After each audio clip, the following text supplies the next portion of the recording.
दोस्तों ये वीडियो बहुत ही ज़्यादा इंटरेस्टिंग है क्योंकि इस वीडियो में हम दो ऐसे स्टॉक्स के बारे में बात करने वाले हैं जिन्होंने कि डिक्लेयर किया हुआ है stock split and bonus share. अब यहाँ पे एक कंपनी अपने एग्जिस्टिंग शेयर्स को हर एक शेयर पर 10 शेयर्स एक्स्ट्रा देने वाली है। इसके साथ ही साथ दूसरी जो कंपनी है वो बोनस शेयर को कंसीडर करने वाली है। जो दूसरी कंपनी है वो है पेटीएम।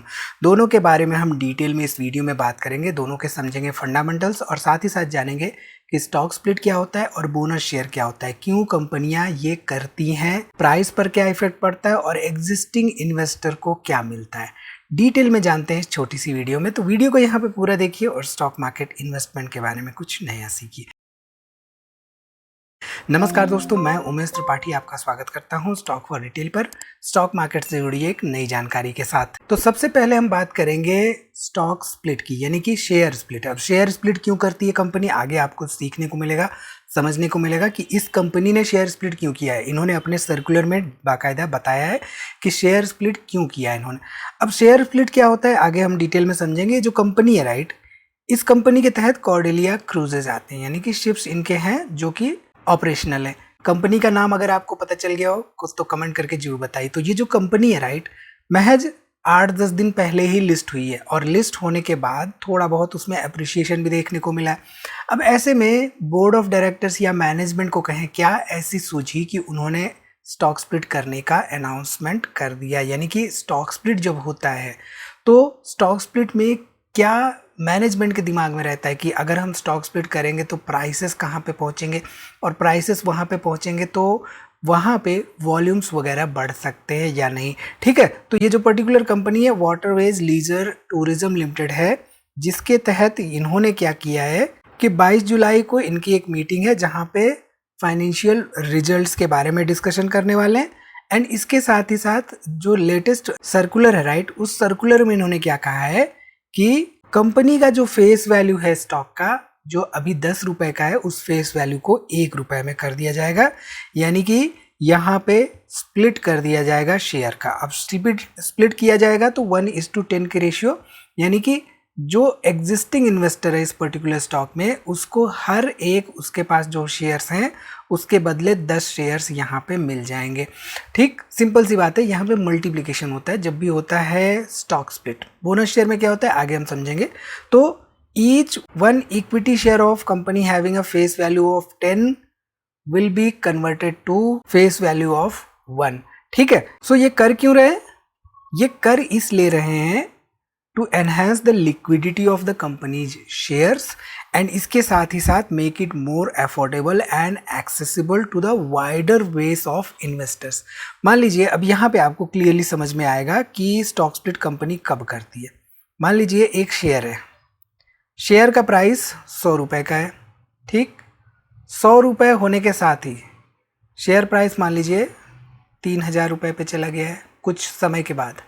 अब यहाँ पे ऐसे में कुछ रिटेल इन्वेस्टर रहे होंगे, रिटेल इन्वेस्टर 500 पे निकल गए होंगे, 1000 पे निकल गए होंगे, बट 3000 आते आते मोस्टली रिटेल इन्वेस्टर्स नहीं रहेंगे होंगे, ये हम समझते हैं। ठीक, अब फेस वैल्यू मान लीजिए इस स्टॉक का 10 रुपये का है।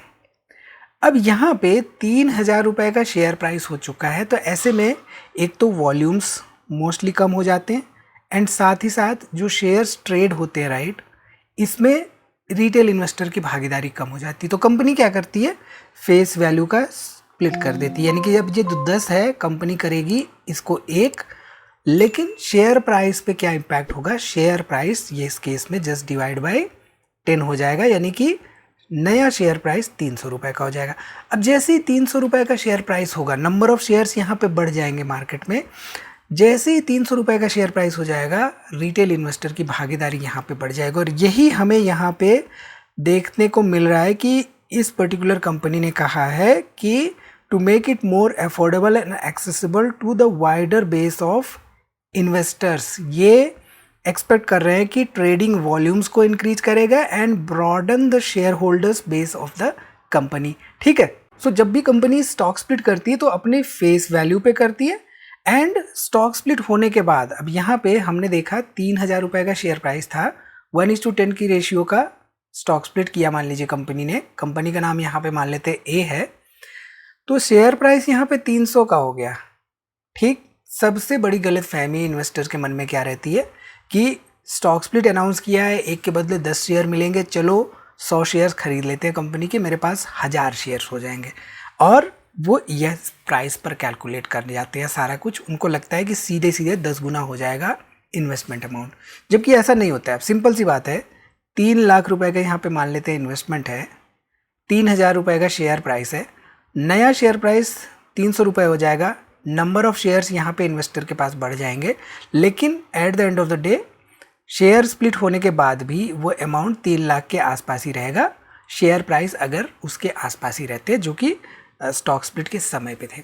तो कहने का मतलब यहाँ पे ये है कि शेयर स्प्लिट में किसी भी तरह का इन्वेस्टर को तुरंत इमीडिएट कोई बेनिफिट नहीं मिलता है in terms of wealth creation.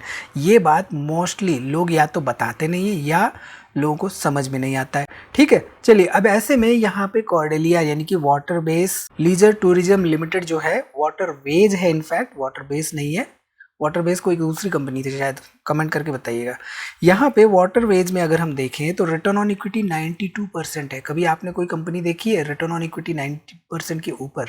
Comment करके बताइए। रिटर्न ऑन कैपिटल एम्प्लॉयड 64% है। अब रिसेंटली लिस्ट हुई है तो हम एक्सपेक्ट नहीं करेंगे तुरंत डिविडेंड भी दे दे। डेट टू इक्विटी 1.47 है।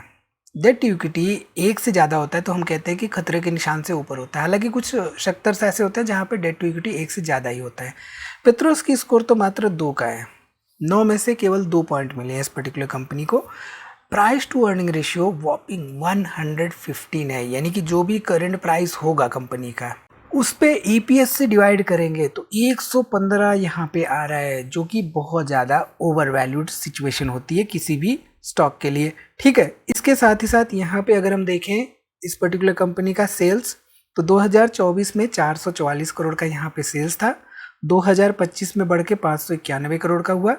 पहले साल 2024 में कंपनी लॉस मेक कर रही थी, 2025 में 168 करोड़ का यहाँ पे नेट प्रॉफिट था, और 2026 की अगर हम बात करें तो 580, थोड़ा यहाँ पे रेवेन्यू तो बढ़ा, उसके साथ ही साथ यहाँ पे 50% से डाउनग्रेड हो गया प्रॉफिट, यानी कि केवल 52 करोड़ के आसपास रह गया नेट प्रॉफिट इस पर्टिकुलर कंपनी का। शेयर होल्डिंग पैटर्न देखें तो यहाँ पे प्रमोटर्स 89% के आसपास है, जो कि इनको कम करना होगा। सेबी के कुछ सर्टेन रेगुलेशंस होते हैं जो कि फॉलो करना होता है। वो हमने इंडियन रेलवेज के स्टॉक्स डिस्कस जब करते थे 2022, 23, 24 में, तो हम वो उसके बारे में भी डिस्कस करते थे कि वहाँ पे भी प्रमोटर्स की बहुत ज़्यादा शेयर होल्डिंग थी। अब धीरे धीरे वो कम करते हुए दिखाई दिए हैं, प्राइसेस हालांकि गिरते हुए भी आए हैं। तो कहने का मतलब यहाँ पे ये है कि ये जो प्रमोटर्स होते हैं राइट, 80-90% नहीं हो सकते, सर्टेन परसेंटेज होता है। क्या है आपको कई बार मैं बता चुका हूँ, कमेंट करके जरूर बताइए।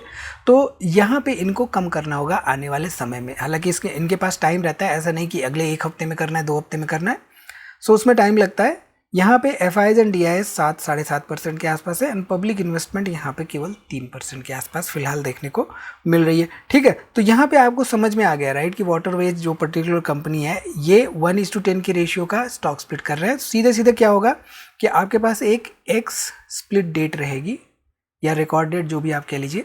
उस डेट पर मान लीजिए शेयर प्राइस किसी स्टॉक का 2000 रुपये है, ठीक, उस डेट के पहले, एक्स डेट के पहले, एक्स स्प्लिट डेट के पहले, और उसने 1:10 के रेशियो का स्टॉक स्प्लिट अनाउंस किया हुआ है। तो इस पर्टिकुलर डेट पर जैसे ही मार्केट में खुलेगा तो जस्ट डिवाइड बाय 10 होके खुलेगा, यानी कि 200 रुपये पे ट्रेड करेगा उस दिन। नंबर ऑफ शेयर्स बढ़े रहेंगे, वॉल्यूम्स ज़्यादा देखने को मिलेंगे, ट्रेडिंग एक्टिविटी ज़्यादा देखने को मिलेगी।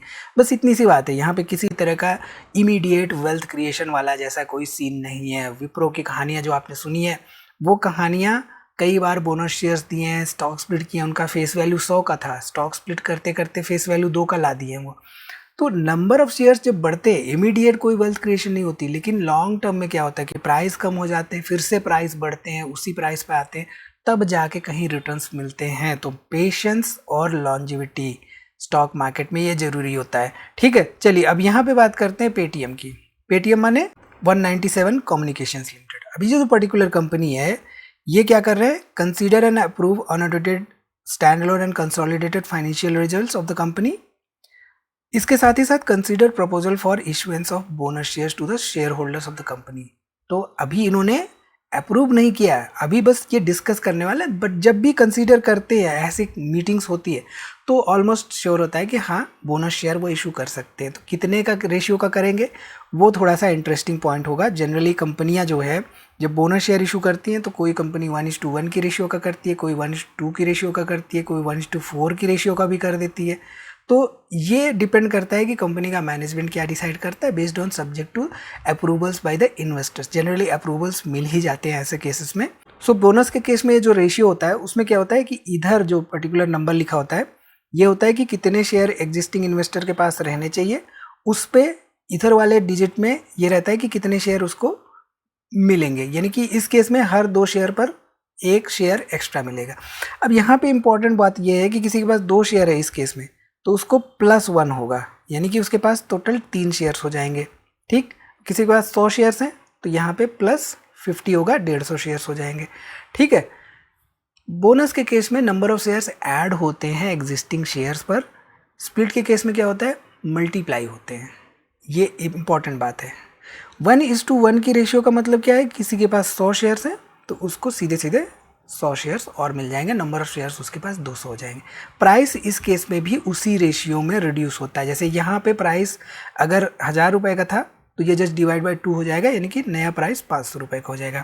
ठीक है, प्राइस दोनों केस में रिड्यूस होते हैं। ऐसा नहीं कि प्राइस भी उतना ही रहेगा, आपको नंबर ऑफ शेयर्स भी एक्स्ट्रा मिल जाएंगे और आपकी वेल्थ जो है वो दिन दुना रात चौगुना वृद्धि करेगी, ऐसा नहीं होता है। ठीक है। पेटीएम का यहाँ पे देखें तो रिटर्न ऑन इक्विटी महज 4% का है, रिटर्न ऑन कैपिटल एम्प्लॉयड 5% का, डिविडेंड नहीं दे रही है। पहली बार देखा तो पहली बार कहीं ना कहीं जाके प्रॉफिटेबल हुई है कंपनी। यहाँ पे पित्रोस्की स्कोर 6 का है। सेल्स ग्रोथ पिछले 7 सालों का 15% के आसपास रही। तो रिसेंटली इन्होंने क्या किया, फोकस किया हाई मार्जिन वाले ऑफर्स पर, यानी कि सर्विसेज पर, जहाँ से उनको ये टर्न अराउंड काइंड स्टोरी देखने को मिली है इस पर्टिकुलर कंपनी में। लेकिन इसका भी प्राइस टू अर्निंग रेशियो 118 का है, पीजी रेशियो 3.47 के आसपास है, डेट टू इक्विटी हालांकि यहाँ पे 0.01 है। तो जनरली ऐसी कंपनियाँ जो कि सर्विसेज, डिजिटल सर्विसेज प्रोवाइड करती है, उनको लोन वगैरह लेने की ज़रूरत बहुत कम पड़ती है। तो यहाँ पे हमें डेट टू इक्विटी बहुत कम देखने को मिल रहा है। ठीक है। सेल्स की अगर हम बात करें तो 2015 में 300 करोड़ का यहाँ पे सेल्स था। कंपनी लॉस मेक कर रही थी कंसिस्टेंटली। 2023-24 तक यहाँ पे कंपनी लॉस मेक करते जा रही थी, लेकिन इनके रेवेन्यूज बढ़ते जा रहे थे। 2026 की अगर हम बात करें तो 2026 में यहाँ पे देख सकते हैं 8400 करोड़ के आसपास सेल्स है and company turn around kind of story हमें देखने को मिल रही है। 552 करोड़ के आसपास नेट प्रॉफिट देखने को मिल रहा है इस पर्टिकुलर कंपनी का। शेयर होल्डिंग पैटर्न की बात करें तो ये उन कंपनियों में से है जहाँ पे प्रमोटर्स जनरली नहीं होते हैं, बट कंपनियां चल रही होती हैं। आईसीआईसीआई बैंक हो गया, ऐसे बहुत सारी कंपनियां हैं जहाँ पे प्रमोटर शेयर होल्डिंग नहीं है, बट फिर भी कंपनियां चल रही हैं। कौन चलाता है इनको, कमेंट करके जरूर बताइए। यहाँ पे सितंबर 2023 में आप देखिए तो एफआईआईज करीब 61% के आसपास थे, इसमें 35% पब्लिक थी और डीआईआईज यहाँ पे 4% के आसपास थे। लेटेस्ट डाटा के हिसाब से जो 60% एफआईआईज थे ये कम होके यहाँ पे 48% तो हो चुके हैं, लेकिन डीआईआईज यहाँ पे बढ़ चुके हैं, 25% हो चुके हैं एंड पब्लिक इन्वेस्टमेंट यहाँ पे कम हो चुकी है।